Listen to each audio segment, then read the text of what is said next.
Rabbit Hole Roundup, episode 23. Stanley Kubrick wasn't needed this time. ... What's happening, guys? Welcome back to the Jared and James channel. I'm Jared Weiss. If you guys didn't know that, it must mean that you're not subscribed to the channel, so you know what to do. Hit that subscribe button, be sure to leave a like, drop a comment, let me know your thoughts on this video, follow me on every platform.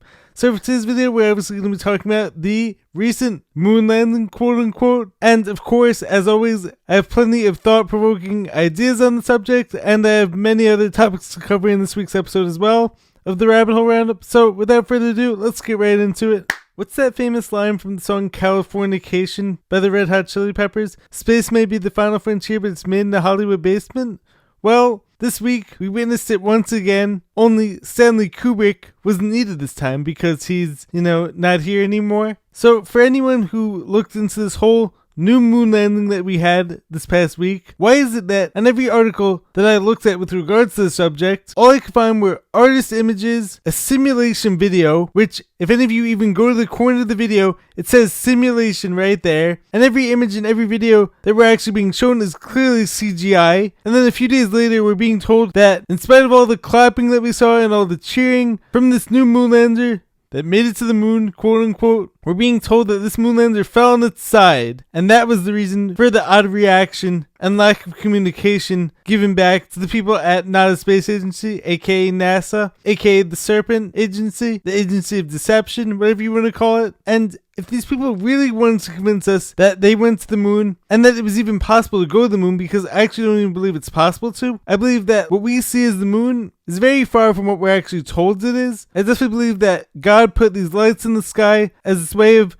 distinguishing between night and day, but beyond that, I don't think a lot of us actually know what the moon even is, and it's definitely not something that can be physically landed on, which is why it never has been landed on. Also, for anyone who looked at the images coming from NASA showing the flight path, it does the same thing that every other rocket that we've ever been shown from NASA does. It goes up and down into the water, which is not where the moon is, as far as I could tell. Although the International Space Station may actually be down there. Look into that more. I mean, why does NASA actually have this underwater testing ground for the International Space Station stuff? Could it be because that's actually where the ISS is? Now, I did actually find some very funny comments from other truth seekers with regards to the subject. The most common one I found, especially on the Yahoo articles, was the camera guy from 1969 is still there, referring to this idea that who actually took the pictures and who actually took the videos? How was there a camera guy already there? Or was it just Stanley Kubrick making the whole Hollywood set? For any of you who've ever actually looked into that idea. And another funny comment that I saw was, this was referring to an article talking about how this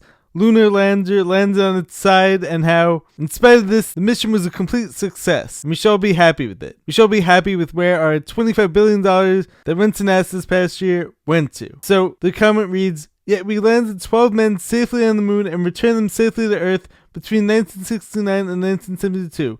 Right, Alex, I'll take things that never happened for $1,000. Found that hilarious. And one more thing when it comes to this subject that I want to cover is something else that was very interesting, which myself and also Tyler Hansen both observed this, aka the Fittest Flat Earther, one of my new online friends who I had on the podcast recently. We spoke about how, if any of you actually looked and caught this, on the table from the images from NASA's headquarters, you could see there was actually a flat earth map table with a magnetic north at the center. Very interesting. And also, as many of us know, even on NASA's own testing documents, they test on a non-rotating flat plane. So could they have been revealing some truth? Like, a lot of people aren't ever going to look into it because they were always taught not to question anything. Question everything, think for yourself, don't just believe what you see or what you hear. I think there's a famous quote that goes, "Believe none of what you hear and only half of what you see." That applies here as well. And also, something else that I want to close off this idea with is, you would think that the technology's gotten so much better, and also, of course, the AI has gotten so much better, and the CGI has gotten so much better. So couldn't these people at NASA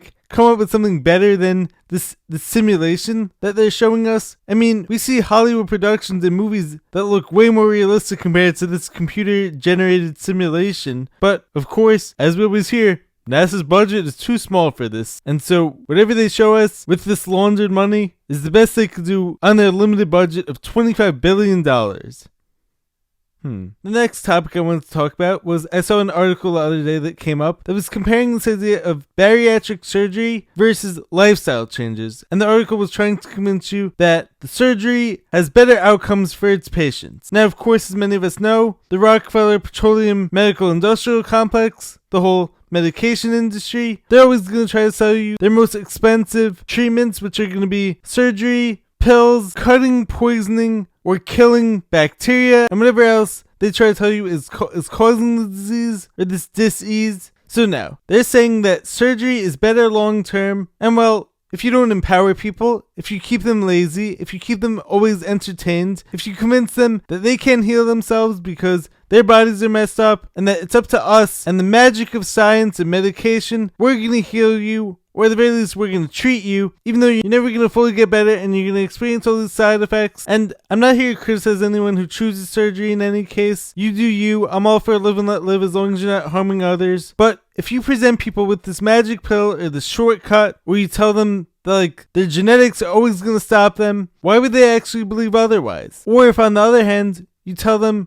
it may take some more time, it's going to take more commitment on your part, but in this case, there won't be any side effects. It's going to be more worth it in the end because you're actually going to be contributing to your own healing journey. You're going to be taking part in it. You're going to learn a lot about how to treat your body right, which is going to in turn be treating your mind right, and you're going to have a better overall experience, and it can be done if you're willing to put enough time and effort into it. How many people are actually willing to go for that? I think the reason why a lot of people don't heal is because a lot of them have been convinced that, like, they can't heal. Or on the other hand, some people just aren't strong-minded enough, and a lot of us aren't willing to put however much time it actually takes, because healing takes a long time, going on a weight loss journey takes a long time, and a lot of people, when they're presented with this shortcut, this magic pill, this temptation of getting rich quick or losing weight fast, people aren't willing to see the long-term side effects of going that route as opposed to actually doing it the right way and doing it the actual healthy way for their body that isn't going to have side effects, that isn't going to have harms. Yes, you may have to go through some temporary discomfort. Yes, you may have to constantly adjust your routine along the way. It's going to be challenging, but how often is it that any shortcuts actually pay off in life? Very rarely, if you ask me. So don't just buy into the shortcut or the magic pill just because the people who are profiting off of this and who are profiting off of your unhealthy behaviors are going to try to convince you to. Empower yourself, realize how amazing you are, and realize how if you put the time and effort into anything,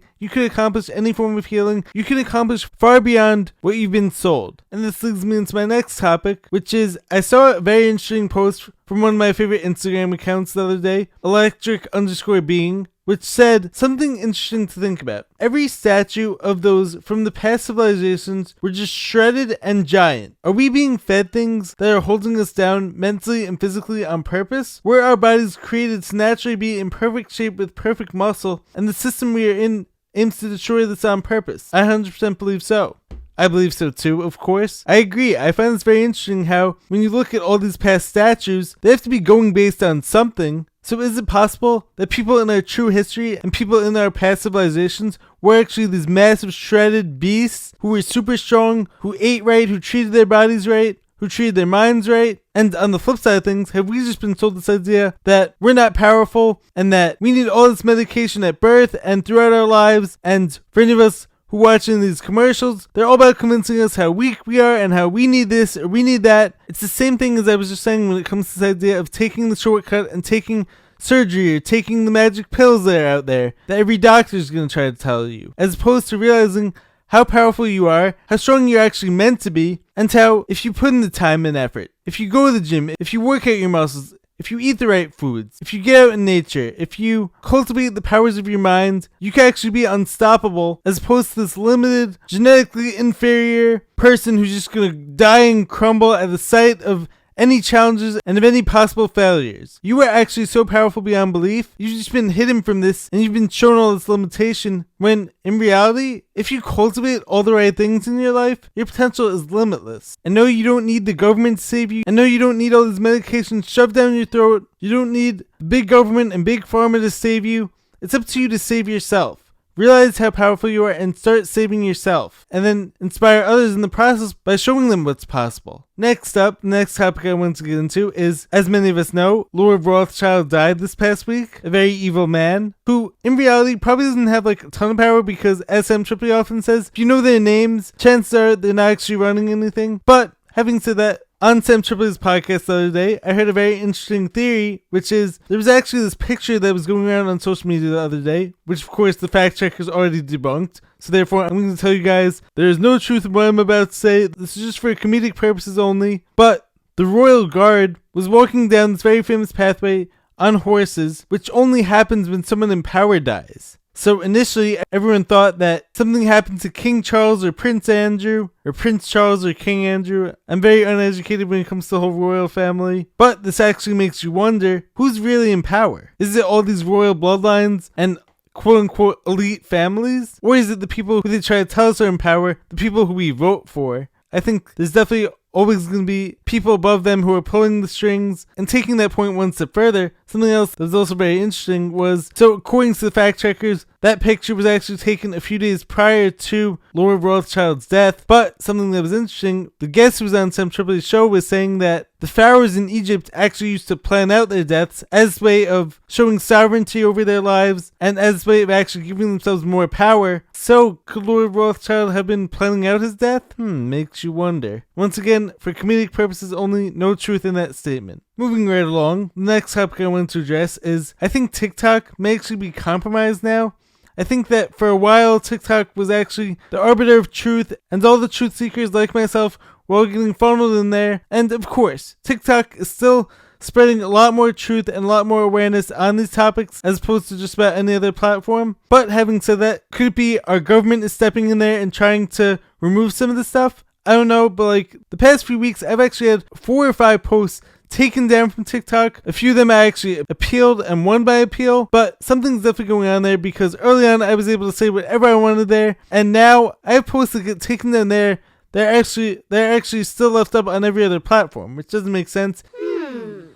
Funny, but not funny, haha. Funny, weird. And once again, my friend Tyler Handsome is actually saying the same thing.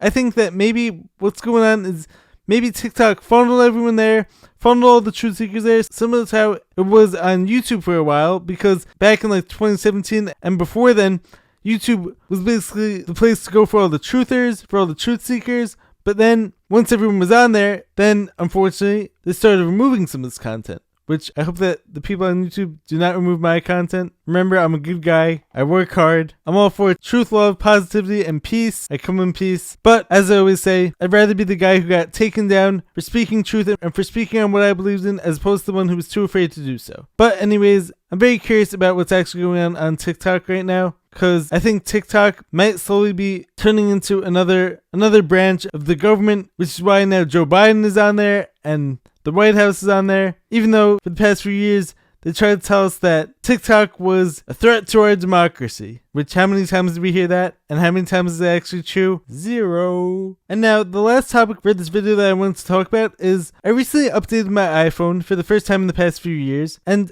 something that I noticed, and maybe this has been around for a while, I don't know once again, but on the most recent Apple update, I noticed that while you're typing out words, particularly during text messages, I think, it actually starts filling out the rest of the words for you, which makes you not have to think as much about what you're going to say because everything is basically reading your mind and it's basically finishing off every word for you. And it's made me wonder, could this be the same thing with how in schools, they're not really teaching spelling as much anymore? Well, Billy, if you spell this correctly, you pass 2nd grade. They're not teaching cursive. Would you like to try writing some words in cursive on the blackboard today? Okay, sure. Which I heard recently that one possible theory for that is because if you don't know cursive, then you're not going to be able to read the Constitution and understand your full rights. Or it could also have something to do with AI and how AI can't read cursive. But generally speaking, I think that all these conveniences that are out there, as I've said in the past, I don't think they're all necessarily bad or good. It depends on how you're using them. But as far as I see it, I think that maybe the AI and the people who are running the AI and the people at the World Economic Forum, the people at Davos, the people who are above them, are they trying to slowly phase out the need for humans, the need for human power and the humans to run things?